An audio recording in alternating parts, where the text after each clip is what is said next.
If there is a message for us today, I believe it is to learn to live from our heart in love. These short lessons, hopefully, will help to inspire you to live with purpose, love passionately, and inspire others. We are the change agent our world needs. I'm Helen Taves. Step into the river today with me to explore the mysteries of God. They are not hidden from us, but for us to discover. What? Maybe I'm just going to do a formal welcome then, because we are recording, and I'm going to really hope that let me see that that this records. Last week did not give me a copy, so I'm going to just pin myself here for a second. Just going to pin myself here for a second. As you can see, I am at home. Actually, Ed and I are at home.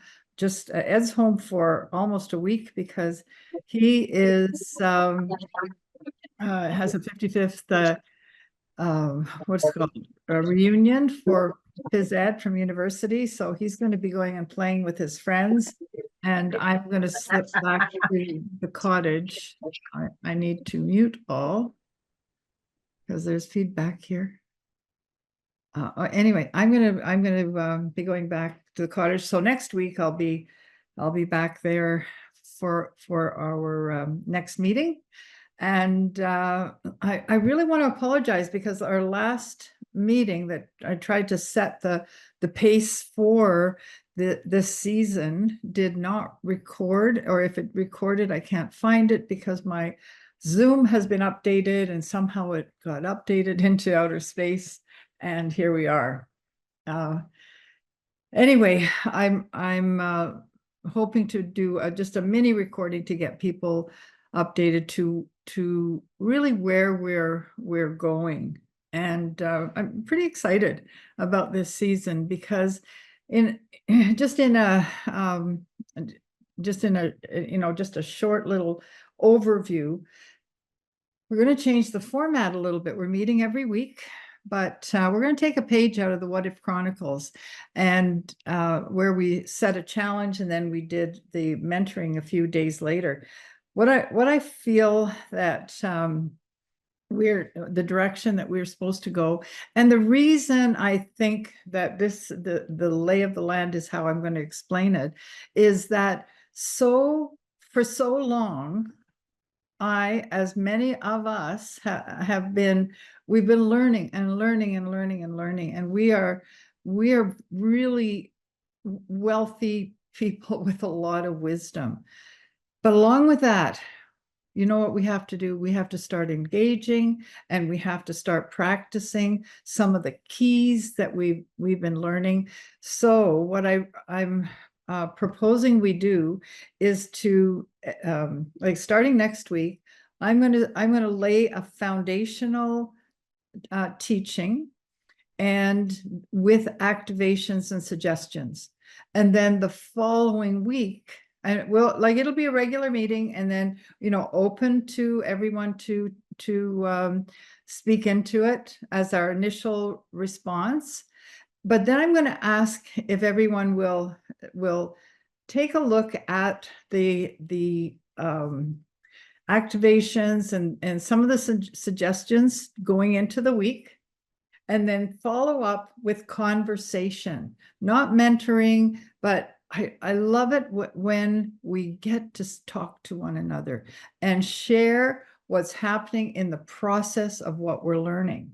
And personally, what's happened with me is that over the last year or so, I'm realizing that if I'm not seriously practicing what we're learning, if I don't make what I'm learning part of my life, just so that ease of function isn't just a theory, and I'll explain more about that next time, but absolutely engaging and doing what we're doing. And what's happening in my life is just actually outstanding. And I did share a little about last week, and I'm not going to go into it again, but I'm going to follow up in the next few weeks. one of the things, as you know, we have taught on living from our higher self, and that's where we're going, right? To live above situations, to live above circumstances, to live in him. In him we live, we move, we have our being. So we're going to unpack a lot of things. I think it's going to be an exciting season. We learn so much from each other. I know last week, Caroline brought up an issue in her life, and I'm hoping she'll, if I can't get it on, find it on recording to share. But it was very dynamic, and it helped us all to come into another topic together, and we were able to unpack some things. So I know that I'm not really explaining things super well. Next week, as we go forward, I'm looking forward to putting that all together. And so essentially, we'll be meeting every Wednesday, and just opening up to far more conversation. And I'm going to ask that it be on topic, so that we can practice and move along together. Because I'm telling you, some of the things are so crazy, supernatural, that I don't know how else they're happening other than positioning oneself in the place of actually living from the place that we're called to be. So we're going to go into that more, but tonight, I had just the best time. Gina and we hadn't seen each other for months, and we're able to spend last weekend together. And for me, it was such a gift, because, you know, when you're with a bestie, you get to go deeper and longer and a lot more fun than if you have to behave yourself. So we had a really great time unpacking some of the things that we're experiencing. I love sitting with Gina because, well, I do, except I have to really check myself, because she's into this etymology thing, you know, about language, and she makes you think. Remember that? And I go, oh, Gina, you're so wonderful. So tonight, Gina's coming on, and she's going to do her part 2. If you haven't watched part 1, it's in the lessons. And when I send Bob this recording to put up, I'm going to have him put the part 1 and part 2 sort of next to each other, so you can go back and watch the first one if you'd like to. From that first one, it's actually been so much fun. It's been at least a year since she did the part 1. But one of the things that she shared, Gina, I'm talking about you like you're not here, but anyway, in a minute you will be. She talked about the difference between or the etymology of understanding.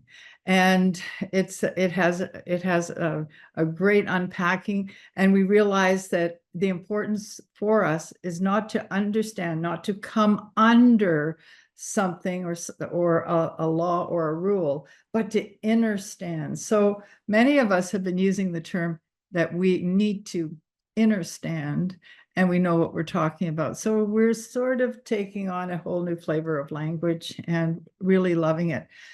Gina doesn't need to be introduced, but I will anyway, because there might be many of you. Actually, we do get many people that come on every week that don't come on the screen. Gina is a beautiful, beautiful friend. We've known each other probably for more than 40 years. We've stood the test of time in a lot of things. Gina's a mom of 3, grandmother of 7, has a wonderful husband, Mark. Together they run a physiotherapy, quite an amazing, not just you know, medical, what do you call it? What's it called, Gina? Speak up. It's called a clinic. That's it. That's the word. You see, she knows about words. clinic. And if she was going to talk about that, she could talk about the miracles where they pray in that time and see absolute miracles. So Gina, you are a wonderful friend, and I am going to pin you now to come on. And here we go. Here we are. Welcome, welcome, welcome.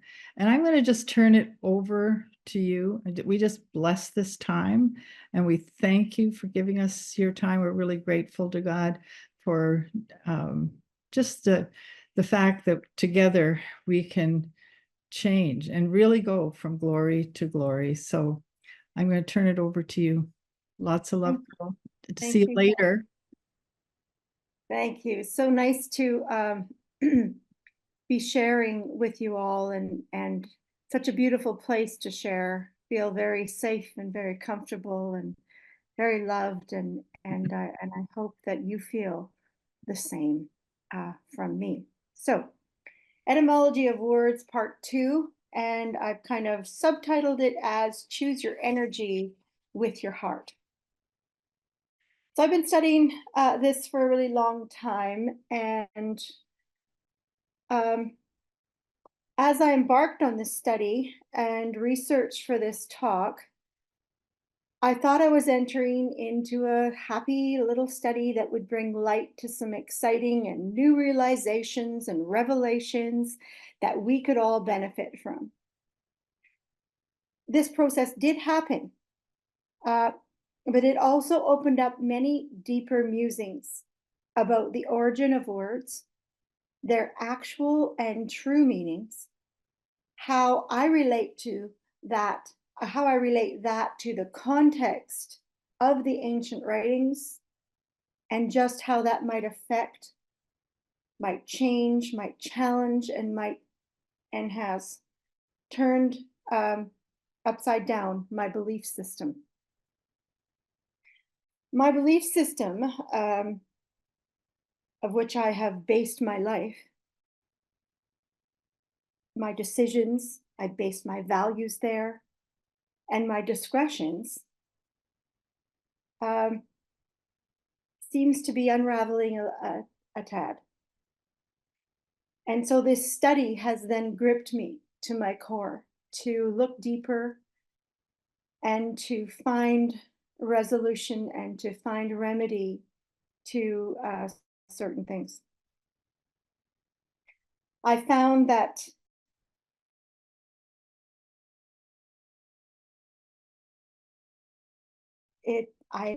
of our language, of our use of that language, and the utter bastardization of our language, not to mention, to specifically mention our complete and nefarious interpretation of ancient writings into a neat little box that's forced us to fit into a perceived belief system that was designed to enslave us, deceive us, and trick us into thinking that we are something lesser than we really are, that we are something that we are not. Through it all, I have come to discover that we are much more grand, much more amazing, and what we might presently consider divine. So I said all this to say that during this talk, I will undoubtedly say some things that will alert your heart and will thereby stimulate your protective energies, and your impulses may well instigate insecurity, fear, disbelief, or even anger. So I apologize now. Not for what I'm about to share, but how it might strike your heart and how it might strike your soul. It is not my intent to stimulate this alert system in you, but it will be your responsibility to observe your reactions and to observe your responses and to set them on your own and personal discernment stand. Just know that when we have when we hear something controversial or even unbelievable, and we find ourselves rising to defend our tried and true belief systems, we run the real risk of closing our hearts to the very thing that our heart has been trying to discover. By discover, I mean to expose, to make known or visible, to display, to obtain sight or knowledge of, for the first time, to simply find out or to uncover. German philosopher Arthur Schopenhauer said, "All truth passes 3 stages. First, it is ridiculed. Second, it is violently opposed. And third, it is accepted as being self-evident." I've found that there are many anomalies in the Old Testament, and this led me to search further into its interpretation and its redaction. By anomalies, I mean that there are persons or things that are different from what is usual or not in agreement with something else, and therefore not satisfactory as truth. As we have spoken about before, we find incongruities and contradictions that cannot find proper or systematic classification. Example, the brutal, savage, and unjust acts of the God of the Old Testament. I don't know where to put that. This is hardly the God that Jesus presented in the New Testament.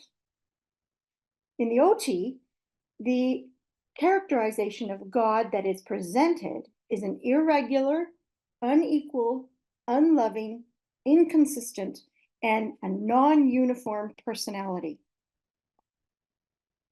This can't be the God that we know and we love, our source. So for me, these were road signs, needing further and careful consideration. And I hope that a clear and proper assessment of these anomalies can bring clarity and progress. I have found that certain interpretations in the Bible have brought questions for me, and these questions challenge the validity of my personal convictions about God. So it needs to be resolved. There must be a remedy. Here's where I've found my consciousness, my I amness.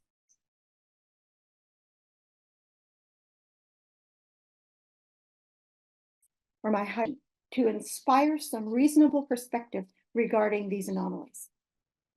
So with that, we begin.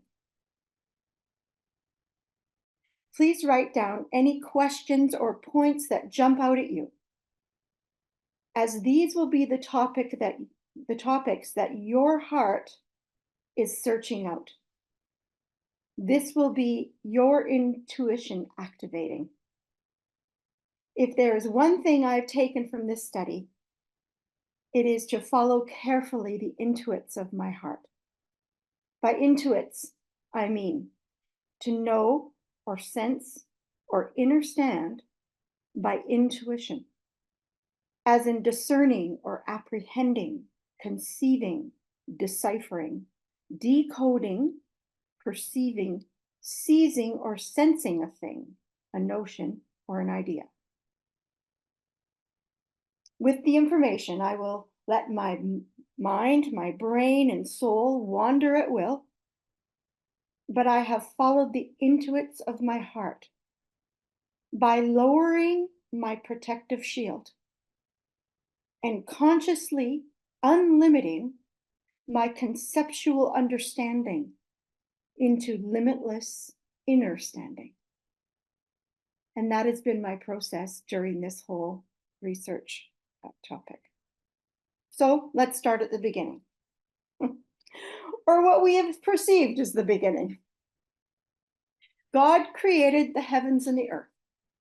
Genesis 1:1. In the beginning. This word does not mean beginning as the first start or the inception of something, but beginning, a beginning, as there are many beginnings or starts of things. Strong's Concordance defines it as excellent. First or forefront to applications of place or time. In order or in rank, the first or principal thing. So it is simply the start of this, our story. It might be like saying, so let's begin, or once upon a time. So with that, we begin. In the beginning, or once upon a time, God is the next word. Translated here as Elohim, which is a plural form of that word, Elohim. Elohim, im is the plural. Apparently, there is no evidence whatsoever that the traditional thought regarding this plurality of this word is to say that it represents Father, Son, and Holy Spirit. In this reference and context, okay, that's what I'm saying about this particular scripture and this particular word and this particular Genesis 1:1. The triune God has no validity or grammatical credence at all in this scripture. Don't misconstrue what I said. I believe in the triune God. But for the scripture, in its etymology, it's not there. So, what is the Elohim then? It is literally translated the powerful ones. And here's what that is translated as: judges, legislators, governors, chieftains, small g gods, landlords. So the issue surrounding this word Elohim is very vast because it's very difficult as scholars and redactors and scribes and translators will tell you. In its beginning, the Hebrew language was expressed as a culture of the Southern Phoenician language, which was originally written without vowels. So Hebrew came from Southern Phoenician, there was no vowels, and then came Hebrew. And another fun fact, the Sumerian and Akkadian languages came much before the Hebrew language. Incidentally, Abraham and Sarah were Sumerian and spoke their native tongue, not Hebrew. Abraham and Sarah grew up and lived in the Sumerian culture. That's how they were brought up. That's what they know, the Sumerian culture. They heard the ancient stories of the sky people and, of course, acknowledged many gods. For example, the first of the 10 commandments states that you shall have no other gods before me. Here it is silently understood that there were other gods to be served and worshipped. So this Yahweh Elohim said, you shall have no other gods before me. I got to be your number one God. This Yahweh Elohim wanted to be the only God that the Israelites, and specifically the tribe of Jacob, would serve. And just as a side note here, are we really to serve and worship God? Jesus was not the master to bow down to. He was the teacher to bring us into the truth about the God source that we are to engage and co-create with and love. That's just a thought I'm throwing in because it's what I felt when I read it. So to continue, the meaning of the words in this ancient language are not guaranteed of certainty, but the Hebrew translators did and do not equate the term Elohim with the word God as we know him, source, creator,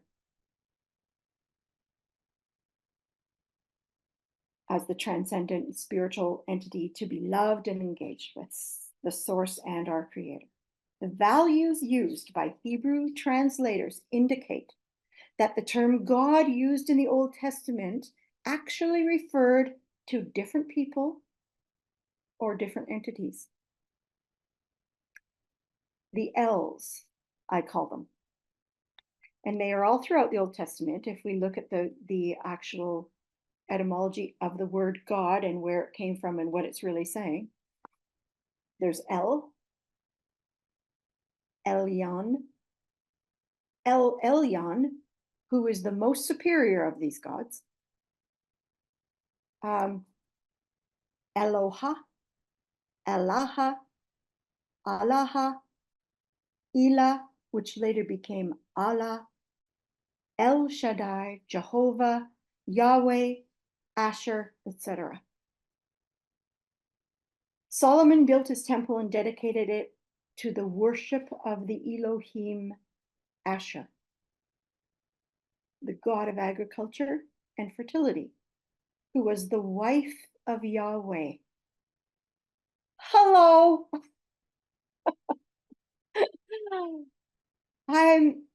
I'm like, what? So we carry on. There is a diversity of entities in the Old Testament, known and recognized as the Elohim, and many other ancient writings referred to the Elohim as the sky people. They were members of a sky council, as we find in Genesis 3:22. It says, and Yahweh Elohim said, see, the human has become like one of us. Okay, so let's go back again at the outset to the outset of this story. Here's what we've sort of figured out so far.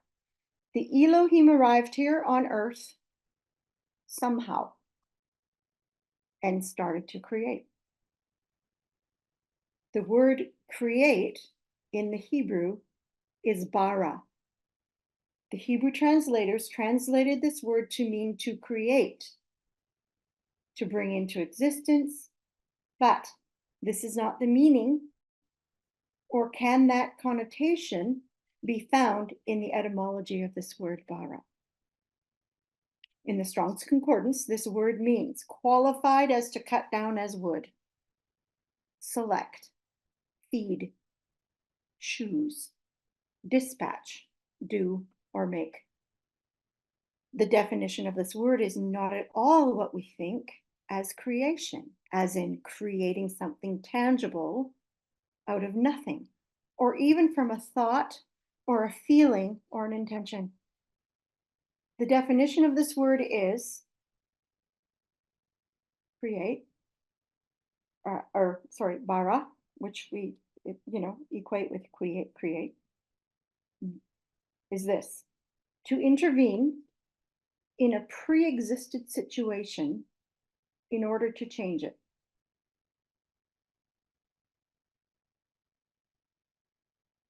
So, once upon a time, the Elohim got here somehow and started to intervene in a pre-existed situation to change it. This is not creating something. This is changing something that already was present and existing. Genesis 1:2, and the earth was formless and void. These words tell us that the earth, which incidentally was already in the story, was in a state of tohu bohu, meaning a state of chaos. So let's recap again. We have a planet already in existence that has been flooded and devastated by some cataclysm of which we do not know the cause, and is in a state of tohu bohu, a state of chaos. enter the sky people, the powerful ones, to work with what was already there. So Genesis, the book of origins, we call it, giving the account of all creation, is otherwise perceived as the Hebrew word for Genesis, origins. The Hebrew word for Genesis, bereshit. Okay, it's not what you think, it's Bereshit. That's the word for Genesis. But the origin of the history of the intervention of the Elohim to and on the earth to transform it to be useful for them is closer to the meaning of that word, to the etymology of that word. Other ancient writings, such as those of the Sumerians, Filipino, Mayan, Egyptian, Euro, and Edo, all corroborate this very narrative with stories, artifacts, hieroglyphs, pictograms. Let's remember, Sarah and Abraham were Sumerian. Let's also remember, I'm not teaching. I am reporting the truths of the etymology of the words that I've studied. So if we skip to Genesis 1:26, let us make man in our image. The us in this reference is the Elohim, not the triune God we know and love. The verb make, let us make, in this reference does not mean to create as we understand that word. It means to make, do, advance, bestow, fashion, grant, govern, offer, prepare, procure, serve, and use. So the Elohim were again transforming the existing earthlings to be more like them in their image, maybe physically or like the Elohim, or with more mental acuity, or like we are seeing now, maybe by DNA or genetic mutation. That's not clear. In Genesis 3, Psalms 82:1, Psalms 89:6 to 8a, 1 Kings 22:19 to 23, and a bunch more scriptures, the Yahweh Elohim in the Sky Council argued about the level of intelligence that the humans should have because they, the gods, don't want the humans to be as intelligent as them.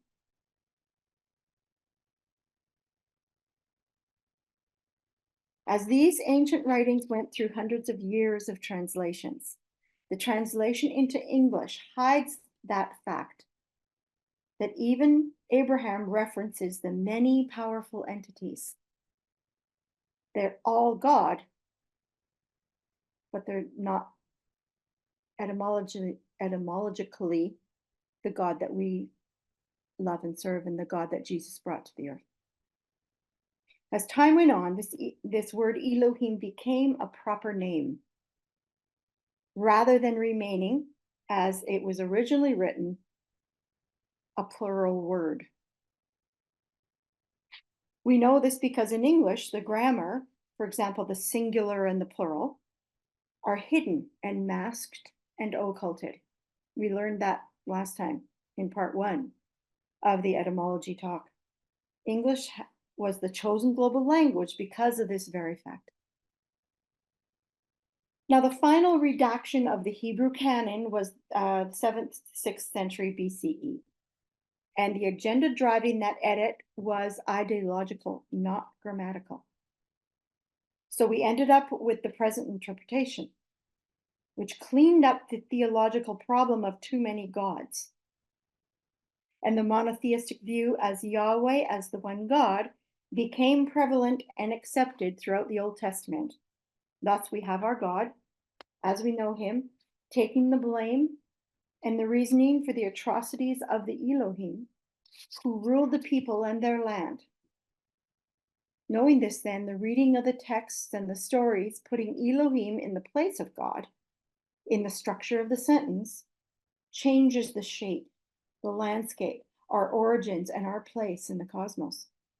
My solace at this point in this study was remembering the words of the Apostle Paul in Acts 17, 23 to 28, and I'm going to read that.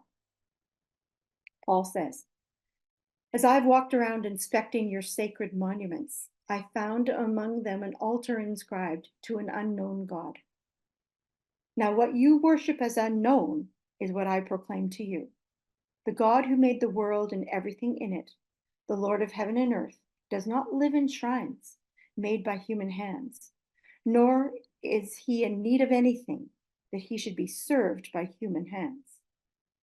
For he himself gives life and breath and everything to everyone.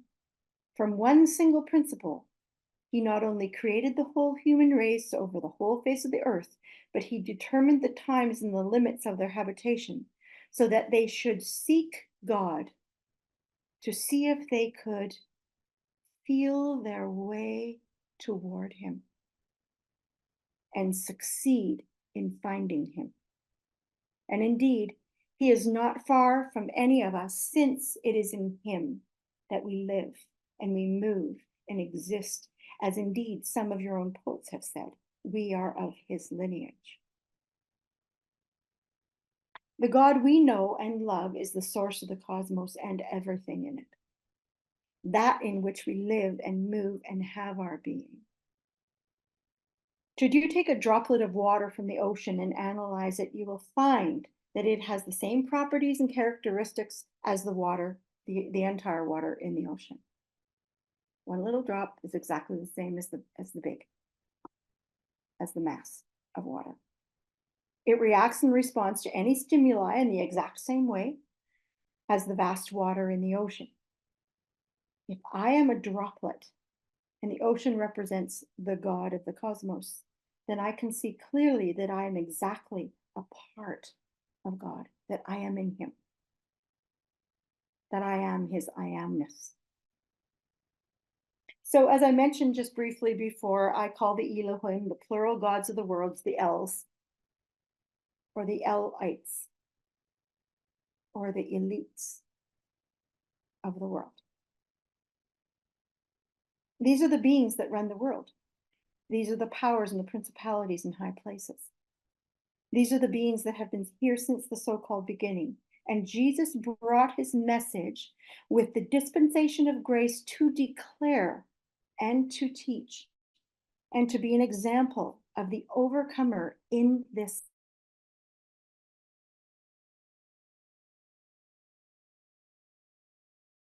life, not in time of restoration in the earth, but now in your life. All along in history, we are taught to bow down to something greater than ourselves. Royalty, superheroes, Hollywood stars, sacrificial religion, wars in the name of God, etc. And all was fueled by competition. Survival of the fittest, the strongest, the most beautiful. It was also fueled by fear, religions of the world that teach narratives of us and them, right and wrong, love and hate, reward and retribution, heaven and hell, and a general sense of laying down our grandness and our surrendering of our sovereignty. All the pillars of society teach us these same very concepts. Organized religions of the world depicted a God to be feared, served, and loved unquestionably. This has been the claim of the Sumerian and Babylonian accounts of our creation, to serve the elites of the world for their benefit and purpose. But as stated in Acts 17, Paul presents Jesus as the conclusion to the Hebrew sacrificial system. Paul Wallace, a scholar, a researcher, an etymologist, and author, sums it up this way. I couldn't say this any better. He states, when we humans learn to disassemble our subservience toward elites and shake off the structures by which we enslave one another, when we learn to labor for the common good instead of for higher powers, then we will have upgraded ourselves to a higher consciousness and a better way of being. I sat with that for a really long time. After all, Matthew directly addresses this very issue when he writes, "You know how among the Gentiles, example, the peoples of the world, their leaders lord it over them, and how the great men make their authority felt. It must not be so among you." That hit me. That's Matthew 20:25. As for me, I've come to understand that I ascend to keep the universal laws of God, the source of actual creation, and live in the spirit of love, joy, peace, patience, goodness, faith, meekness, and self control. Why? Because the rest of that scripture says this: "For against such things there is no law." As I walk in the fruit of the Spirit, the attributes of the God of the cosmos, the frequency of my energy shifts events, shifts situations, relationships in the moment as I stand in my square and in my higher self. So my responsibility is to my divinity in this world for such a time as this, and to respond then in my energy, my I am energy, my higher self energy.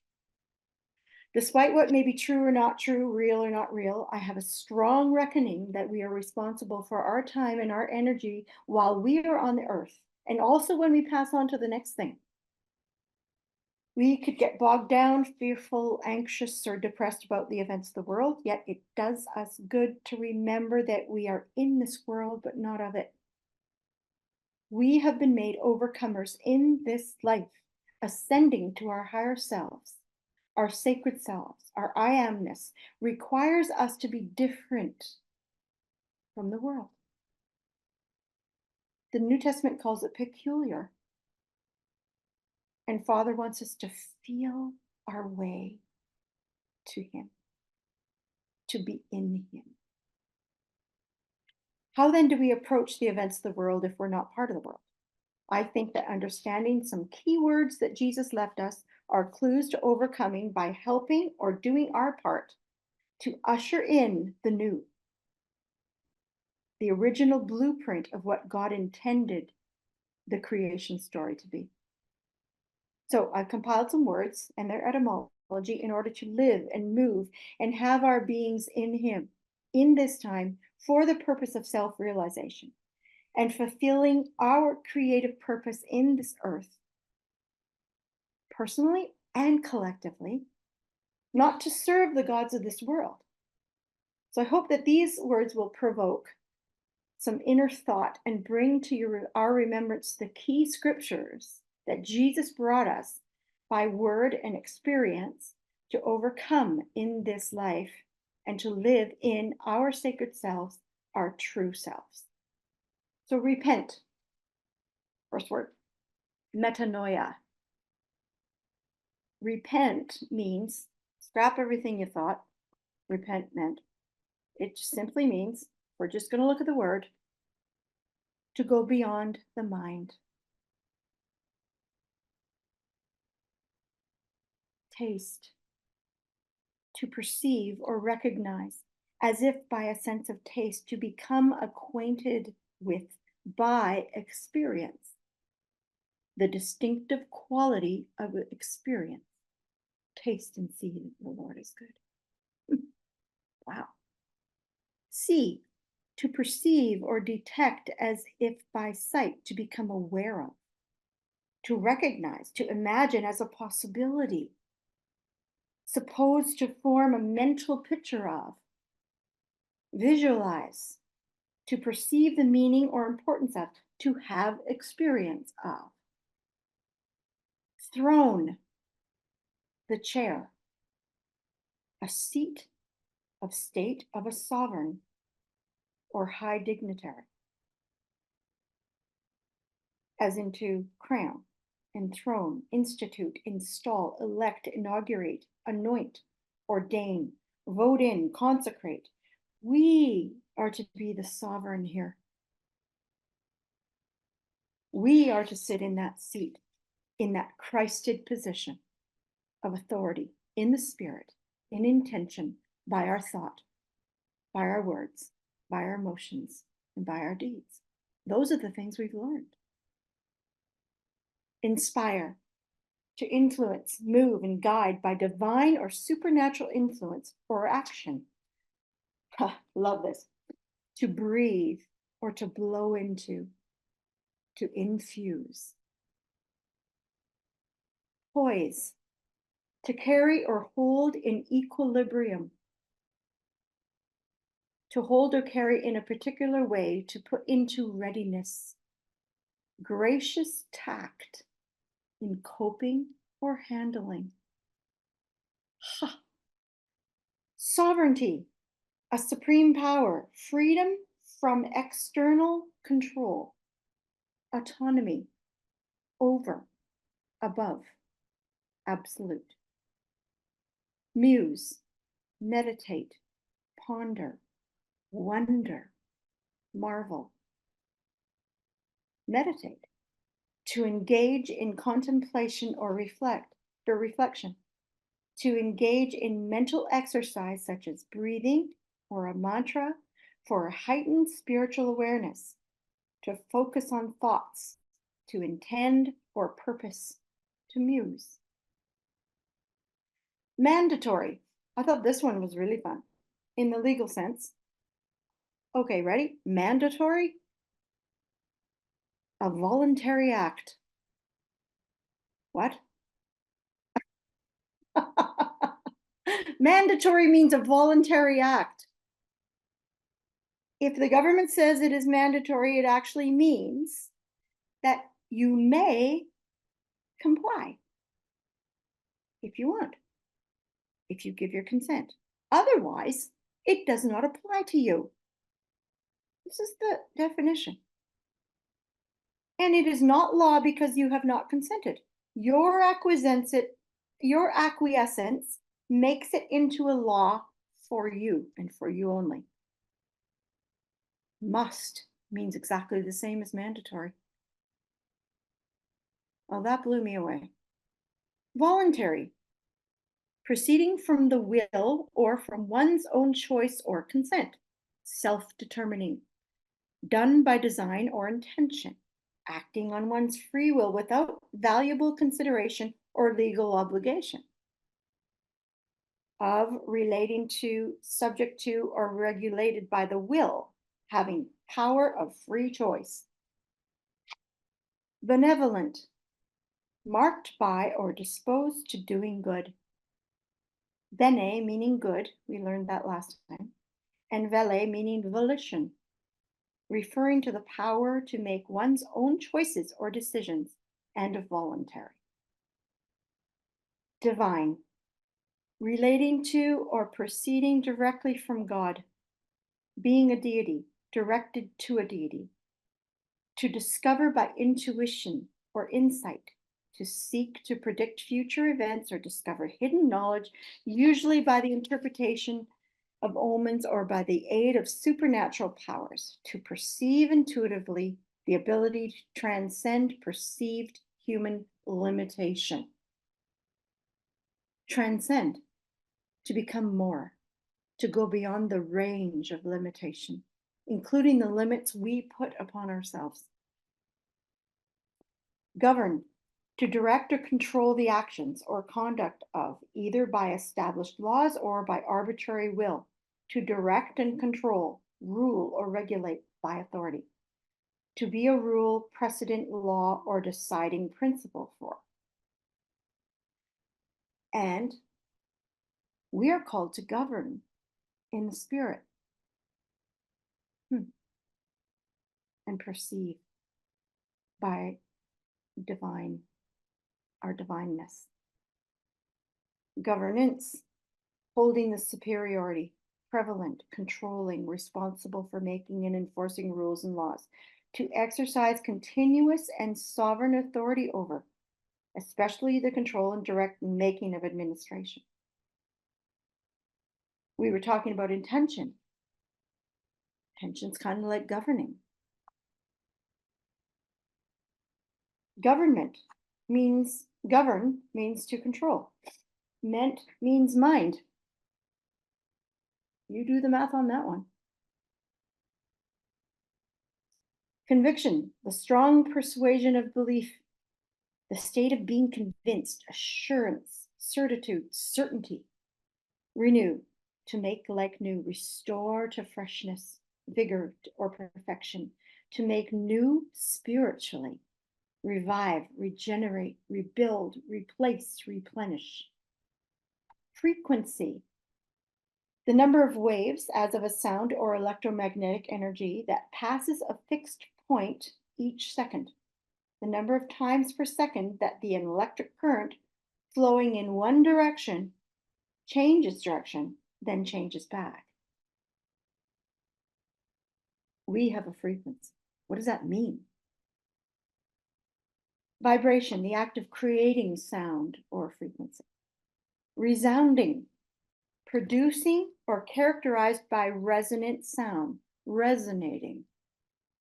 Sound, the mechanical radiant energy that is transmitted by longitudinal pressure waves in a material medium, such as air, and is the objective cause of hearing. Speech sound, the impression conveyed, meaning, voice, proclaim, resound, to give summons by sound. Sound emphasizes the absence of disease. Your sound in health, right? But it really means the absence of disease, weakness or malfunction, flawless reasoning, solid grounding, lucidity, overcoming doubt or opposition, reluctance to accept, striking the heart of the matter, free from error or fallacy, exhibiting or based on thorough knowledge and experience, logically valid and having true premise. To look into or investigate the possibility, this very definition, that's sound, brings me to the conclusion of my talk today. So we look into and investigate the possibility, the very act that brought me to today's talk, looking into and investigating the possibility. It seems that we've been told many untruths to control us. I believe that our experience here in this world as spiritual and enlightened beings is to discover the answers to the greatest questions of life. For it is this life and life abundantly that we have been given and promised.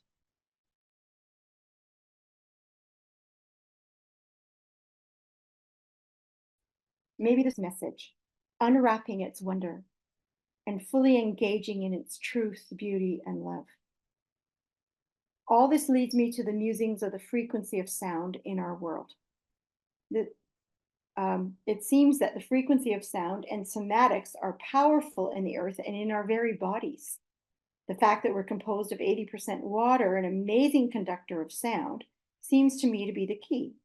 And this brings me to these 6 questions that I felt I needed to answer, or I wanted to start to answer for my life. Why does humanity exist? What is the spiritual factor in my material existence? Do I comprehend the rules of life because I'm convinced that they are different from the social and political structure that I live under? Where do I come from? Why am I here? And where am I going? We've been subservient to the academic and political hierarchy of well-lettered ignorance. These people have most probably pondered and answered these questions for themselves, but in a most nefarious and self-serving manner. I do not want to be subservient to anyone or anything, but I do want to hear and taste and see and experience wisdom and divinity in my life. We've all heard of the somatic plates, where we see the frequencies as formed by sand. These are the geometric shapes and sounds that heal and calm the body and are benevolent frequencies in our world. These are found in nature. They carve them into buildings and strategically placed into windows of ancient buildings, which have either been destroyed, redesigned, or repurposed. I started to wonder why. What happened to our cathedrals? Why did Chicago burn down? Why are there mudslides? There, these old buildings that were so prevalent, important, and frequency significant housed the geometric pattern frequencies. This destructive pattern happened all over the world in the late 1800s. I heard an interesting story that the cathedrals back in the day were not built for worship. They were built with all the sacred geometrical frequency patterns, steeples, and domes to harness electricity from the ether, a word we don't hear too much about, and were outfitted with bells and pipe organs. All these sacred frequencies were beneficial to the people that visited these buildings or lived in the cities that they were in. Not for worship, but for healing and well-being. Maybe these were the first healing rooms. I mean, it's a possibility. Maybe the pyramids, the monoliths, and many other ancient edifices of which we have no reasonable explanation for why or how they were erected and used were built for our benefit. Maybe.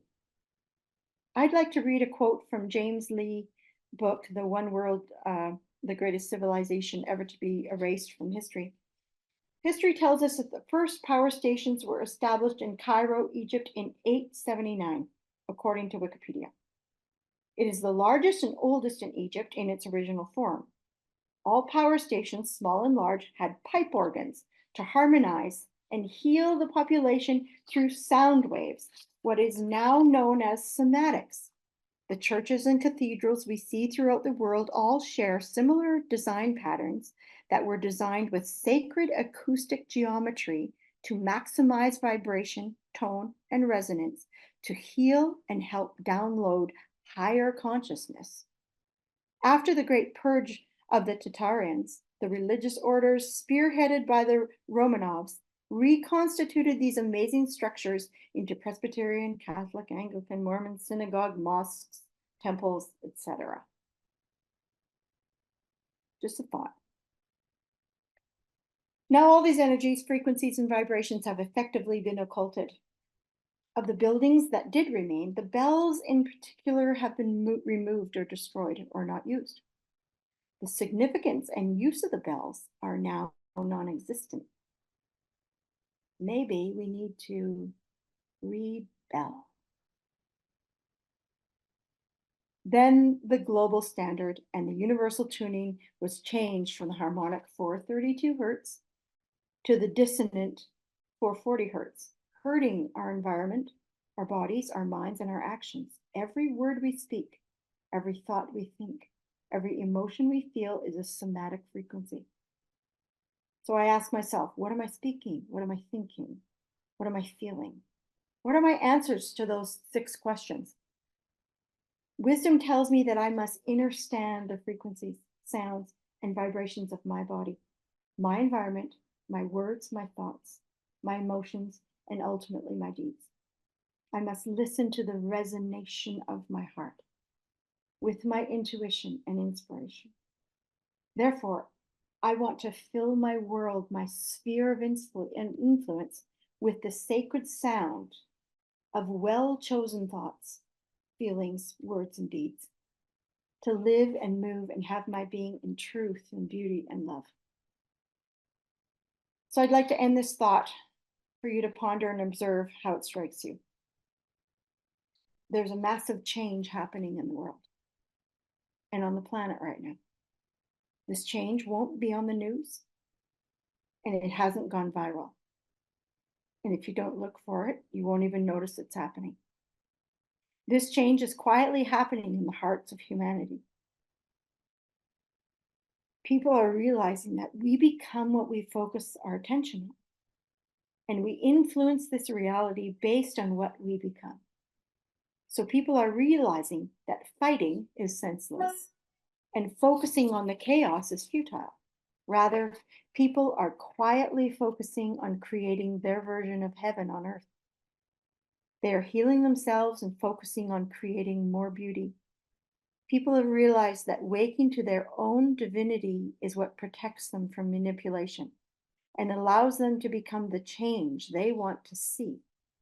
It's sweeping through the nations, but it's hard to notice. However, its strength is growing in numbers. Not strength in numbers to fight. Fighting only breeds more fighting. It's strength in numbers to create such a beautiful world that it will be obvious for others to join, to the point where one day they'll hold a war and no one will come. The frequencies of war, greed, manipulation will no longer be able to exist in a reality full of sovereign, awakened beings living, moving, and having their being quantumly entangled to their divinity. Strength in oneness. All words are energy. All thoughts are energy. All feelings and emotions are energy. All intentions are energy. All deeds are the culmination and activation of all these energies within us. When we hear something, it is different than listening to it or responding with an emotion to it or putting words to it, thereby activating the energy of what we hear and bringing power to it. We can have thoughts and emotions and words and intentions that pass through our minds constantly and rapidly throughout the day, but it is the intention, the attention that we allow to these energies within us that bring to them manifesting power in our lives. Hearing is perceiving or becoming aware by hearing, to gain knowledge by hearing, to give a listening to gain information, to receive communication, to entertain the idea. The Middle English heron from the Latin covere means to be on guard. Hearing is to be on guard. Listening is to pay attention, to hear something with thoughtful attention. The Middle English listening, from the Old English hailashen, close to the Sanskrit word sarosti, meaning to hear loudly. And then intention is what one intends to bring about, a determination, a resolve, import, significance, design, objective, target, goal, to carefully calculate the plan. To hear, to listen, and to intend can all work together. However, there must be a collaboration of energy to bring a thing to pass or to matter. For example, I can hear a global United Nations carefully calculated plan or intention or goal. Hearing this is really no consequence to me, as I'm just perceiving these sounds. Once I start to listen or heed the plan, I give attention to it, gaining its information and receiving its communication. Now I must decide, do I take heed or activate my energy? The frequency that I choose to respond with in me is me having my ability to respond from a standpoint of fear or from the intuits of my heart, which resonated from my higher self that understands wisdom and my divinity. That's how I want to respond. But I got to think about it. I have to be aware of it. As I observe myself, all this activation takes seconds to determine, and the result is the release of my frequency of energy into the intention of the thought or the emotion. All emotions and feelings are energy, all intentions are energy, and my deeds activate these frequencies in me. I want to allow my divinity frequency to rise to the challenge in my life. So how do I do that? I stand in my square and I know that I have the freedom to think, to imagine, to forgive, to love fearlessly, and to live abundantly, engaging in and with love, joy, peace, long suffering, gentleness, faith, meekness, and temperance. To unveil my divinity is to unevil my heart.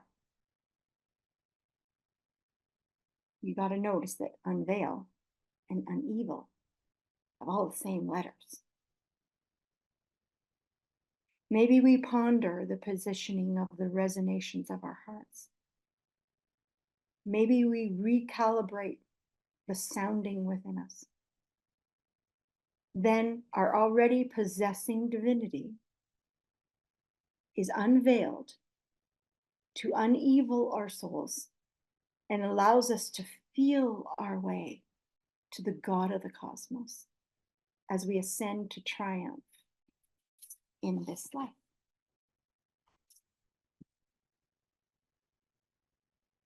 I can't say the end because it is a beginning.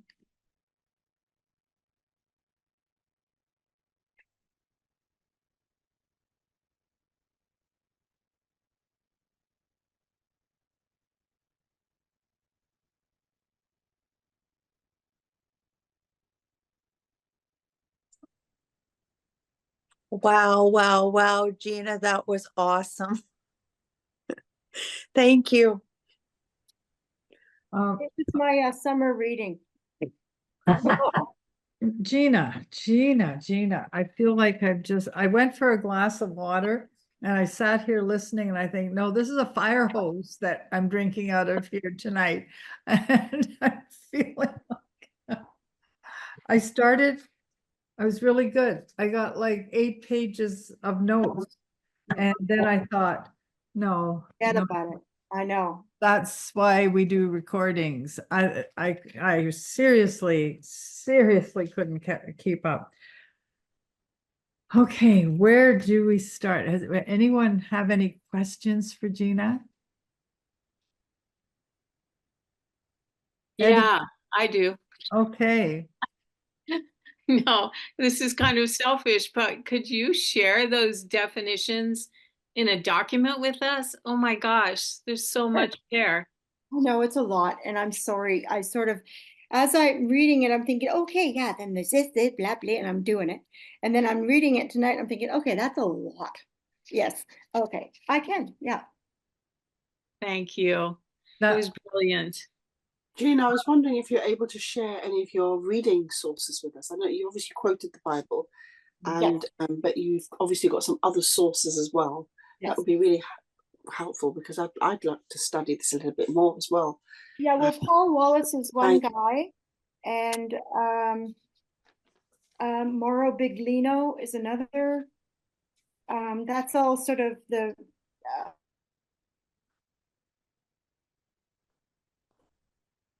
Gina, you froze. etymology, delving into some, you know, Gina, different elements. sorry, Gina, you froze there as you were speaking, Paul Wallace and Mario. But you know what? May I suggest that if you're going to give us a list summary, or especially of the definitions that you went through far faster than I couldn't write them as fast because then I'd stop listening. Yep. That would be an awesome thing to Yes, receive, but then maybe you could do a book list. I will. Because I know Gina's a voracious reader, and so is her husband, and they exchange what they're reading. They're on the same page in different topics and that. So there might be an extensive list for us if you're interested. I think it's fabulous to get, even if if you have a question to what was presented tonight and start your own study, there isn't a better thing you could do than that if you have any questions, because and then have people to talk to in it, or you know, that are that have the same interest, because then it actually helps you to clarify things. So if you could do that, and I've taken a screenshot of who's on here, or you know what, Gina, if you send me a PDF of you know, of just that, then I can have that put on the link, so that Sounds good. that would be really, really helpful. There seems to be, I have questions anyway. Pat, I'm going to go with the hand. Eddie, you had a question. Your hand is up, was there. And then we'll go to Pat and Susan. Go ahead. Okay, well, Gina, like if well, you know me, but I would say that I have an open mind and an open heart, and I listen well, but not but. However, I found that you mentioned your protective shield, and I found that every so often that it was up, like, and I had to not deliberately lower it so that I could listen and follow what you were saying. And I'm going, no. And then I said, Ed, like, lower your shield and start listening, because just because of what you were taught, and of a loving God, and here he is unloving in the Old Testament. And so I had to, I guess in your terms, I had to raise my frequency so that I could rise to my divinity. But it was at first it was tough because of the things that you were saying, and then I realized that yes, I've even read that. That's true. So good for you. So thank you. Thanks. Yeah, I mentioned that because that's exactly, of course, what happens when we read things like that. It's controversial. It goes against everything in us. Yeah. So, but I thought, oh well, I'm going to press through because I know in my heart there's some truth here, and I need to search for it, because that's what I do. I'm a truth searcher, regardless of what I think I know or what I base my life on. I've been deconstructing for years now, and this hit me hard. And so I don't want to hit anybody hard. I'm just sharing because you asked me to. That's it. So Yeah. that's what I found out. Interesting. Yeah. So thank you, Ed. I know, I hear you, I feel you. And we carry on in this journey of truth. Yeah. I feel like this message had two sections that, that if you put up your shield, if you put up your shield in the first place, and Eddie, I get it. I mean, this is, when you go to one of my favorite books is Genesis. One of my favorite books was Genesis. Now it's become one of my favorite challenges, because my favorite book, Genesis, had a lot of understanding that other people had made me feel good about, but then going beyond that into the etymology of the words themselves, you had to rethink and deconstruct, and then try and decide, where am I if this is another story? If this, and it's not a story superimposed on the other to expand it, it's a whole other thought process. Yeah. So what do we do with that? And so I understand, I understand that, certainly. Pat. Okay, I have struggled with that same question throughout the Old Testament for years, but I would just kind of put it on a shelf and just kind of say, okay, Lord, you're going to need to, have my heart settle on these things, because they just seem to contradict, the God that I gave my life to, right? And so, yeah, so it's interesting. I'm glad you shared about that. But I have a question that came to me that I would like, if you can elaborate on it. Was under sound and you said the absence of disease, and that just hit me right. I thought, wow, what is this? So can you elaborate a little bit on that? That was powerful. Well, I think that, when you're of sound, they say when you're of sound mind or sound body, right? So it's using that word in that context, absence of disease or malfunction, right? You're functioning properly. Everything's working soundly. Mm. Um, but I also see that if it is the absence of disease and malfunction, sound plays a huge role in healing. And we talked about, pipe organs and bells and and frequencies that are dissonant or frequencies that are harmonic. We've read things about sound going forth and taking away cancers and stuff like that. So there's more to what we understand. So that would be probably something that your heart wants to search out, Pat. Yeah, yeah. I can't share what I heard the other day that was really powerful about music because I'd want to have it, correctly reiterated. But I'm going to check it out. It was a scientist who was also a Christian who talked about the power of healing through music, and that was really, that's not new, but it's still just to hear it again and reinforce it. It We have it's sound therapy, right? yeah. It's therapy for certain things and it's sound therapy and it's music. And maybe it's more even sound than music, right? Like maybe it doesn't have to be so structured in that way. I don't know. I'm just saying, but yeah, absolutely. Yeah. Well, thank you. That was a lot to take in, that's for sure. But thank you for doing so much research. And you look really lovely, by the way. Thank you. Susan.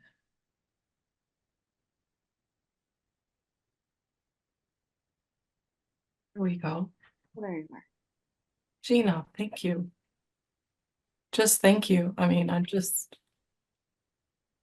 so full and rich right now and emotional at the same time.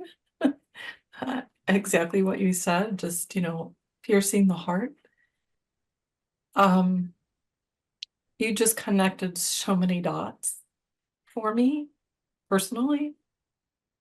And I'll just give just 2 examples. Just last week, I've been reading this mechanical translation of the book of Genesis. It's by Jeff Benner. And it just breaks down the Hebrew. And one thing I noticed as I'm reading Genesis 1 and 2,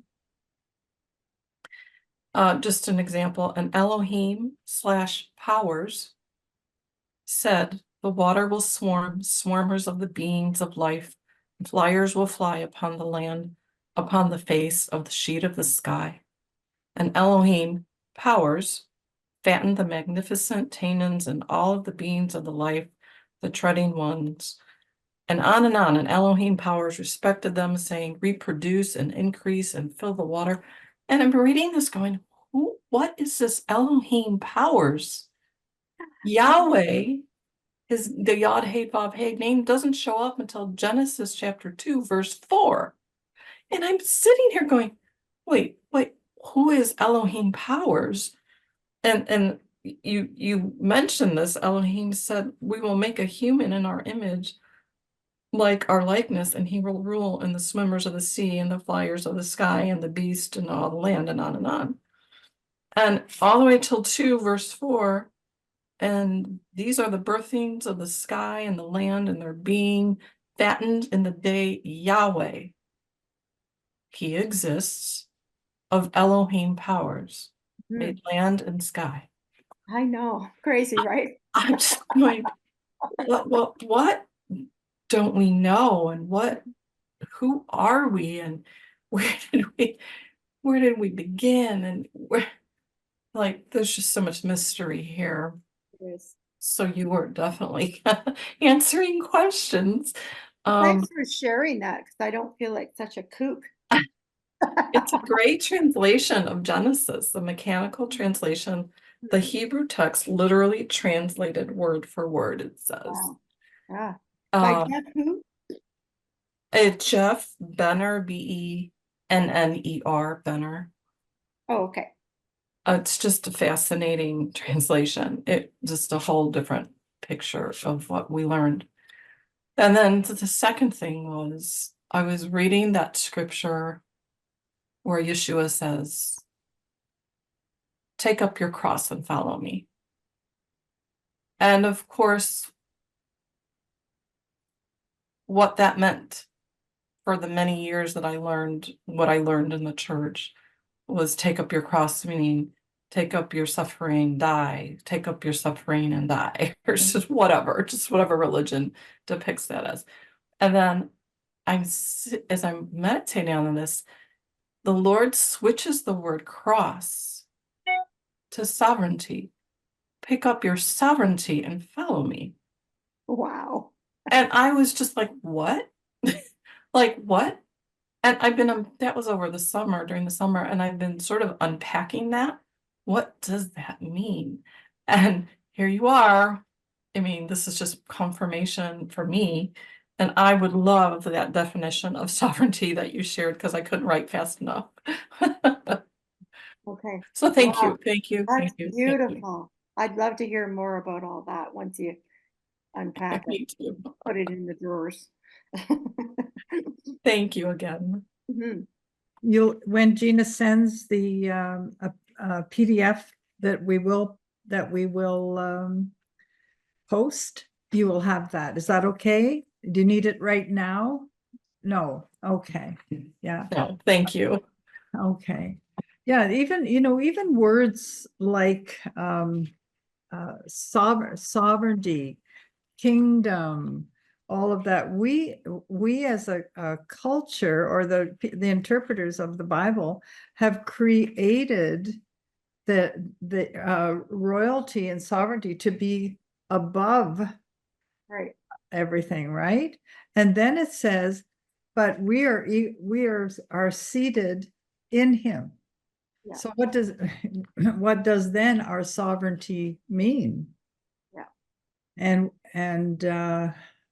actually we're gonna get into that more. Susan, I'm glad that you got that. Jake or Jake's, you have a lot of names there, Jacques. Now it's Jake's. Jacques has asked for the name is mechanical translation. Is that correct? That you're reading? It's titled A Mechanical Translation of the Book of Genesis. Okay. Oh, is it only the book of Genesis? Yes. Okay. It's by Jeff Benner. Okay. And yeah, underneath that it says the Hebrew text literally translated word for word. Okay, awesome. Thank you. Mhm. You know, another challenge I would give anyone who is questioning or who wants to broaden their scope and understanding is on the term Yahweh that people are saying is God. Go into the Talmud and there find out where that is used, but understand that Yahweh is called a loan word. It didn't exist till man made it. It's not given to by inspiration of God, Mhm. because God never said to use a name. As a matter of fact, he said the opposite, right? Yeah. Okay. Yeah, interesting. Thank you. Maggie. Wow, Gina, I'm going to need a year to kind of get my head around all of this. Well, you know what? It was a year in the making, so there you go. Wow, I can see that, and I really appreciate the way you started your talk, where you said, you kind of prepared us, you set the scene, and that was very thoughtful and responsible, and all of that. And I just really, really want to honor you for that, because not a lot of people, you just go straight in, and you obviously took the time to think. not everybody's at certain places, and this might be a hard pill to swallow. But I am so grateful for the journey that you're on and that you have brought us into. And I just wanted to ask some questions, if I may. Who are the Sky people? The members of the Sky Council, are they the Sky people as well? Members of the Sky Council, they are the Sky people. Not all the Sky people apparently are in the council, but yes. Yes. So the Sky people, who are they in our terms? How can I understand who the Sky people are? Well, and Paul Wallace explains this pretty well. If you want to read up on his stuff, which I'll add his. Yeah. Okay. I'll have a look at that. But I think that they are the Elohim, the powerful ones, and they're off-world, I think. Because I was under the impression that Elohim also represented, we were also seen as Elohim.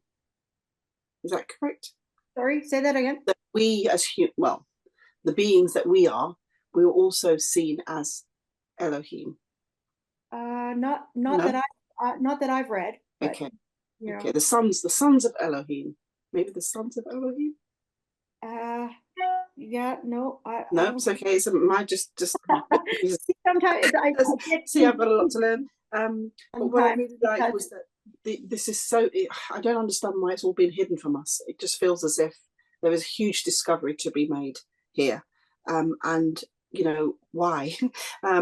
What would happen if we did know where we came from, and why was it so carefully hidden? But I guess it's for us to discover as we are doing. But I love what you said about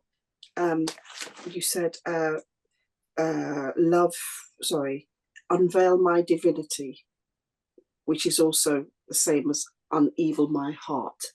Yes, that's so beautiful. And obviously the unveil and unevel are the same, sort of play on words. That's right. But that's it. And I knew there was something about Acts chapter 17. It's it just feels like some of that hiddenness is in those scriptures that Paul and Matthew seem to be aware of, and was telling us different things, but I didn't quite grasp it. When you put it in this context, it's that scripture from Acts chapter 17 is so powerful. It's just a real giveaway, isn't it, in terms of how we're supposed to find God, how we're supposed to feel our way and get on that path, So just thank you for opening this up for me. And as you can hear, I've got lots to still learn, but I appreciate this. Thank you very much. Yes. Maggie, I'm glad you brought that up, because there's a saying, the Old Testament, the New concealed, the New Testament, the Old revealed. And Paul does reveal a lot of what is being said about Sky people, about other gods, about how because at the time when Jesus came, the cultures that he stepped into, it wasn't just a Jewish culture in synagogues. It was during the Roman occupation, as it were, and the customs of the land were horrid. It was male dominated, rampant with homosexuality, other deities, other gods, like on every corner, as it were. And he came in. Jesus came, and he incarnated, I believe, to show us how to live in the most desperate times. I think we're in one of those times right now. And he's an amazing example of how we are to live and can live above the systems of the world. And in Galatians 4, Paul talks about Abraham and Sarah, we think that that's a historical account. We think that, you know, that this is where they came from, this is what they did, and that is part of it. But he says Abraham and Sarah are an allegory. You know, an allegory is a metaphorical or even mythological story. It has much deeper meaning than we have translated into nice Abraham and Sarah stories. Yeah. And Paul tells us that is an allegory. And so that also tells us that in that Old Testament, we might do well to not look at everything just plain historical, right, wrong, black and white, but they are metaphorical stories for us to discover more of and we'll answer some of the questions that you have if we allow ourselves. Yeah. Because we haven't been told that, we haven't in my decades of going to church, I wasn't ever told that there was anything other than what I'm told. That's it, that's all. There weren't any other civilizations that were talked to. There weren't any other and civilizations meaning outside of the human civilizations. Could a sky council, for instance, be extraterrestrial? That to some people is just so far away. But if you look at the cultures and the artifacts and the writings of the ancient cultures, they very clearly indicate that there are extraterrestrial beings that have governed times and periods and in our world. So can I ask you a question about, you said Abraham and Sarah is an allegory, which is like a story. Yes. Not factual. Are you saying that because we've always thought that, you know, the story that we hear about him coming from Canaan and God choosing him, and exactly. Read Galatians 4:21-31. Yeah, that's interesting. That's knocked me off my. That's really pushed me a bit, but yeah. I'm not making it up. It's not. I'm not saying you are. Not lying. No. And how much more is allegorical? There's a lot more like that. Yes, there are. Someone once said to me that, you know, it's just a story. And I said, how dare you? Well, and sorry, I'm having a religious moment. Yeah. All good. And you know, this is these questions, these situations actually are going to come up a lot in our conversations in the next little while, because when we it's I don't know who was that, was a radio guy in the USA, Paul Harvey, and now you know the rest of the story. Well, I think that's what we're going to come to, and now we're going to know the rest of the story. But in what we've even discussed tonight, what Gina has presented, I want everyone to know the rest of the story is amazing. The parts that I've learned, that I've studied, and instead of separating me from my faith, from God, who he is, my I amness, it's actually brought me into a more solid space that I feel like that the ground isn't shifting under me anymore. It's an amazing place to get to. Okay, Jacques. Thank you.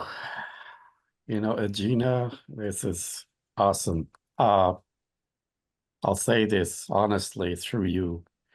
It's much easier to take the pill, the red pill or the blue pill, and because you have so much grace, letting it go. I mean, I heard it through Corina Pataki, who is on Facebook, and once in a while she lets go one of those truths. As a matter of fact, like this, I think it was this Monday or or was it last week? Anyway, somewhere around there. And she mentions things like that. And but for me, when I heard all those things that you are saying, it flipped me back and forth. It was like a sumo wrestlers, you know, that takes you and flips you back and forth. It was hard. And but it's there. It's the truth. And but I wanted to mention something else also, which was about sound and resonance. And one of the things, I don't know if I'm going ahead of myself or of you, but in Babylon, when they built the Babylon area, everything was filled with, I don't know if it was pipes or whatsoever, but of resonances. And they knew that. And they knew that to instill that in there, so when they speak or say something or they twist words with those resonances, it would do a hypnotic and dull the mind into going for those lies or twisted words.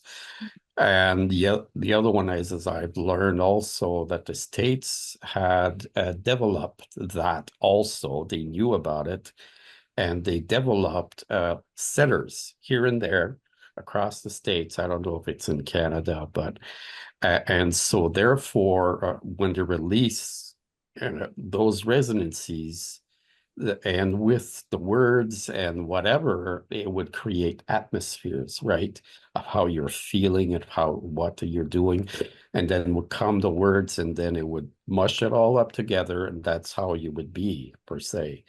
And so I don't know if you've heard about that part.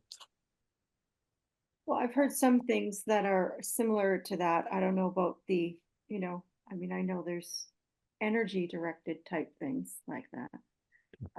Probably what happened overseas yesterday with the pagers had something to do with that.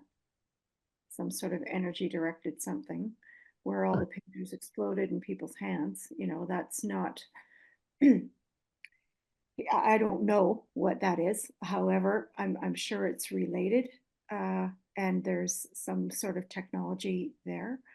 But I kind of, so yeah, I mean, there's lots of stuff around like that, right? But when I hear those things, terrible and awful, stuff, and using what is originally for our You froze.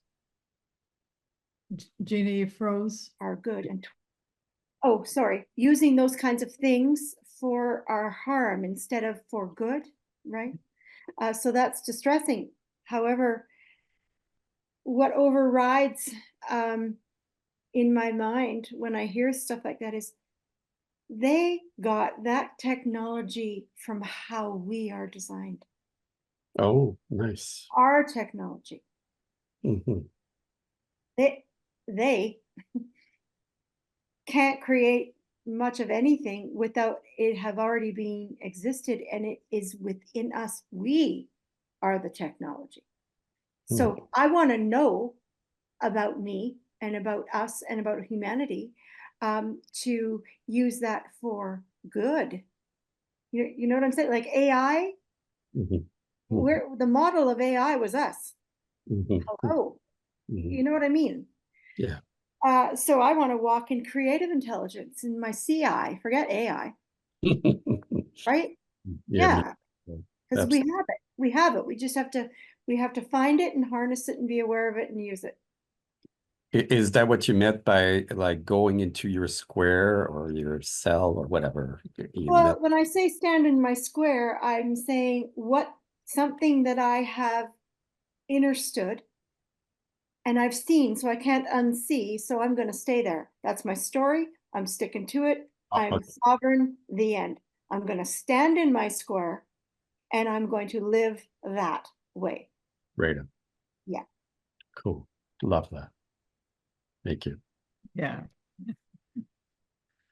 You guys are awesome. Lana?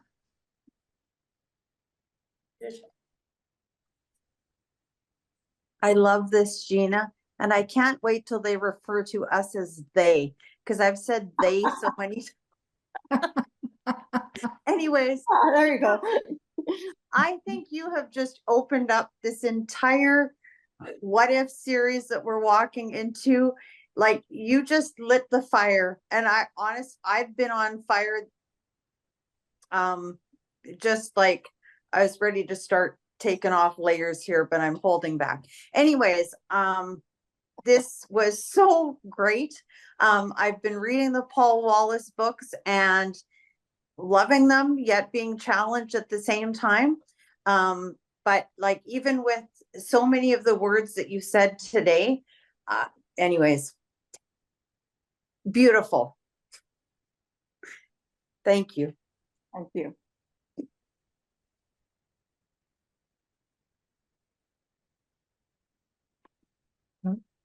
Sorry. Somebody sent a message. I'm trying to do too many things at once here. I don't want to miss anybody in the chat, but if you have my chat button's not. Oh, there we go. The book again. Jacques says, wonder also if Elohim is Lord of the Flies. Good point. The term El, like Gina said, comes the etymology is the El-ites, or we call them the elite. Right. So it's not necessarily a positive word at all. El Elyon, think about it. How about Elon Musk?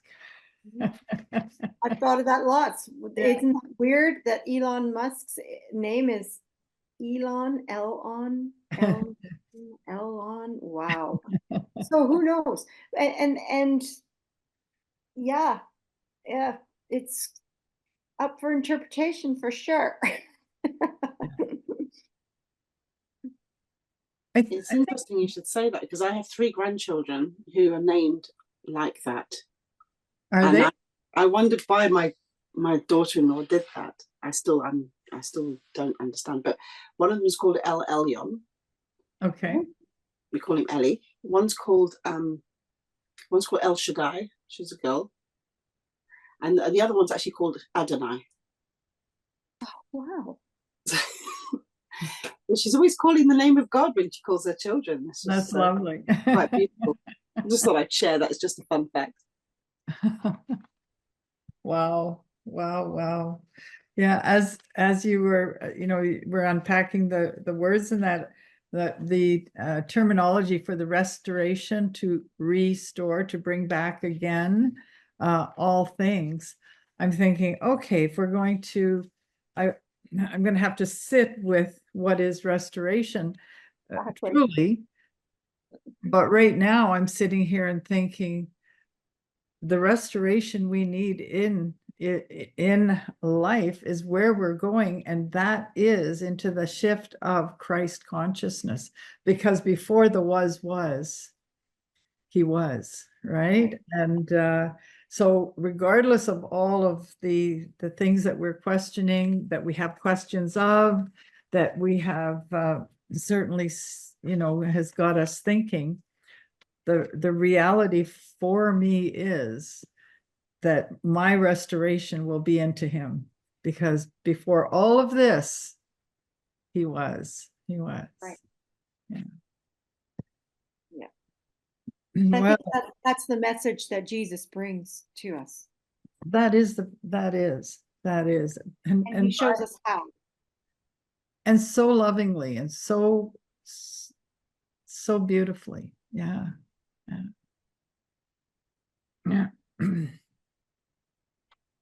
Well, we're all pretty quiet here, Gina. Yeah, well, I wasn't expecting any. Is there anything you'd like to leave us with tonight? That I know that we do.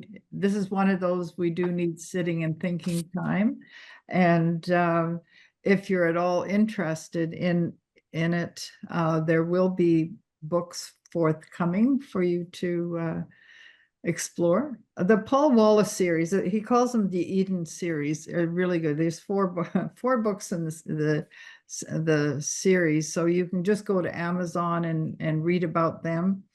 A partner that he works with, what is his name? He Morrow. actually, sorry, Morrow. Yeah, what is his last name? Mauro Biglino.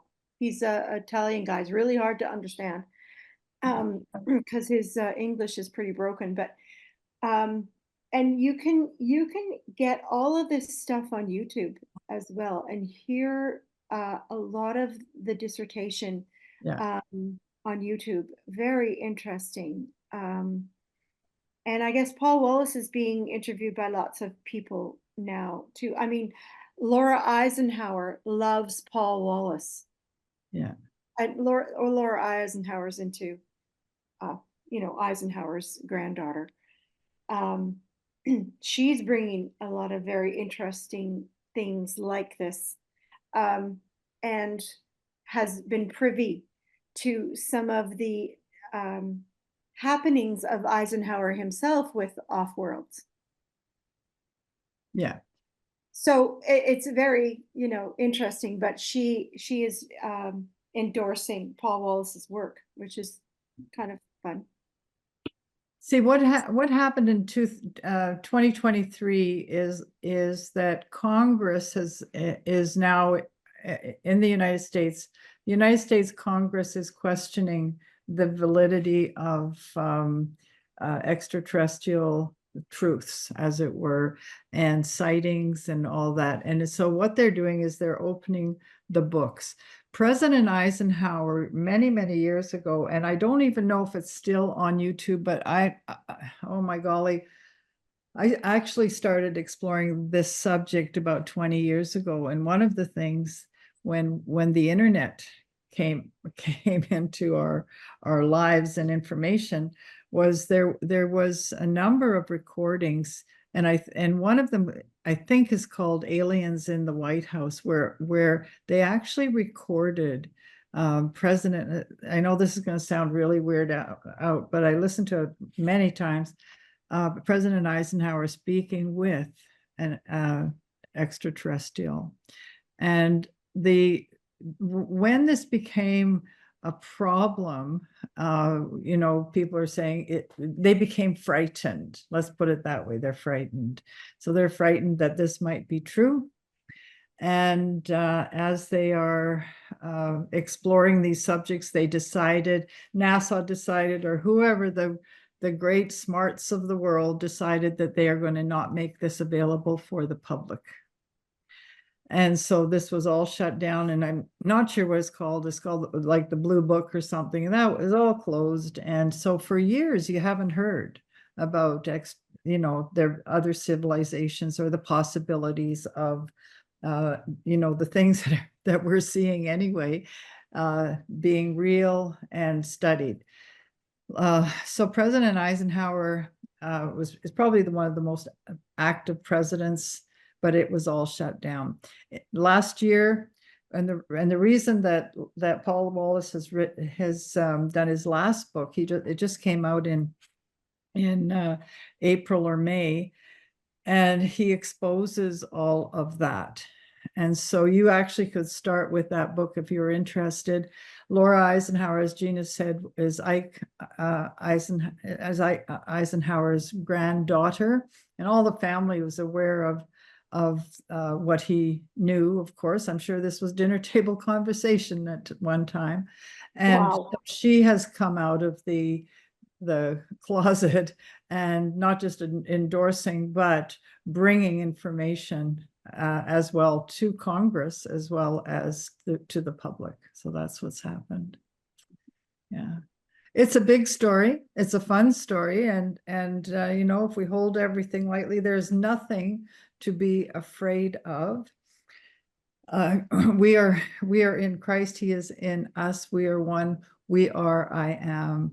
And the more and more and more we can stand in the reality of that, the greater influence we will be on the earth, in our world as well. I mean, this is the only world we're touching, but the last thing we want to do is be afraid of anything. We're called to be love. That is who I am, is love. We're called not just into it. And one of the things that has been resonating with me in this season, where I'm having crazy dimensional things happening, is that Father has said, I don't want you to live in love. I don't want you to live in me. I want you to live from it. So, and I went, that means I really have to be it. And that means that everything comes from that. I don't have to reach out for anything. I don't have to look for the in, are you in or out? I am, and therefore I can live from that. How's that for a little etymology, right? Absolutely great. Yeah. And I feel if there's any restoration, it needs to be into Christ consciousness. It seems to be getting simpler and simpler. Gina, you are brilliant. You're brilliant. I love drinking from that fire hose. I'm just going to let it let it soak and listen more. Listen again, because there's lots to take in tonight. I think the beautiful thing about that I'd like to leave for tonight with you is we're so amazing as humanity. We are. More than we know, and more than we've been told, and more than we've been taught. So like you said, Helen, there's no reason to be afraid because we are the Christed light. We are in Christ consciousness. That's right. And really, when you think about it, Jesus wasn't born like we were. Was he? He kind of came here. So, the sky's the limit, literally. Yeah. And we want to walk into who and how great we really are, because That's that right. will usher in the new earth. Yeah. Imagine the whole world into Christ consciousness. How would that be? Yeah. How would that be?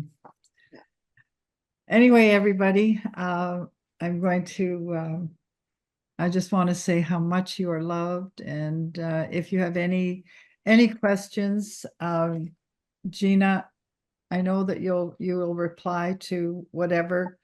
Yeah. You can, I don't know if anyone has your contact. Do you want to put it in the chat? Yeah. Do you have any to do that? And you can contact me anytime. That would be just fine.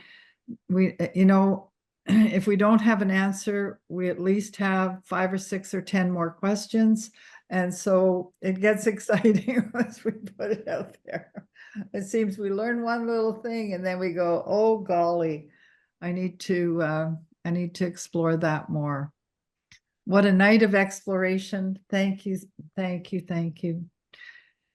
And may the Lord bless you and keep you, may make his face to shine on you, be gracious unto you, and lift up his countenance upon you and grant you his perfect peace, his shalom. Nothing missing, nothing broken. Night all. Love you.